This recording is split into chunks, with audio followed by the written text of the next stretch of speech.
আসসালামু আলাইকুম রহমতুল্লাহি বরকাতু। Hello everyone. আসলে রিসেন্ট ধানমন্ডিতে কয়েকটা ঘটনা দেখলাম।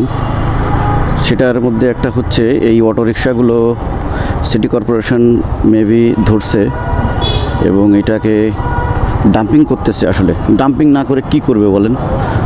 আসলে ডাম্পিং না করার তো কোনো নেই। দেখেন উল্টো পথে আসতেছে।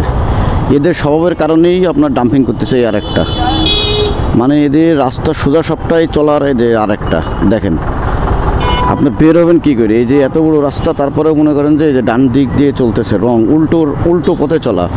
তাহলে এটা তো ঢাকা শহরের জন্য আসলে কাল। এটা যে আপনি মানে কষ্ট জানাচ্ছেন যে ভাই কেন গরিবের রিক্সা ভাঙতেছেন বা আপনার ইয়ে করতেছেন, ডাম্পিং করতেছেন, তারা কিস্তির টাকায় কিনছে বা লোনের টাকায় কিনছে, তো সেটা কেন করবে না? তারা তো আসলে ডান বাম এই জিনিসটা বুঝে না। রং রাস্তা দিয়ে চলাই আসছে তাদের অভ্যাস, আর এর কারণে প্রচুর পরিমাণ দুর্ঘটনা ঘটতেছে। তো এইটা আসলে কিন্তু মেজর একটা সমস্যা হয়ে দাঁড়াইছে ঢাকা শহরে। এটা দ্রুত রিমুভ করা দরকার। সরকার একটা ভালো পদক্ষেপ নিছে যে যেন এটা শুধু মেন শহরেই না, টোটাল কোনো গলিতেও না চলতে পারে। এক সময় পায়ে রিক্সা ছিল, সেটা কিন্তু খুব বেটার ছিল আর কি। এখন এটা তো ঢাকা শহরের কাল।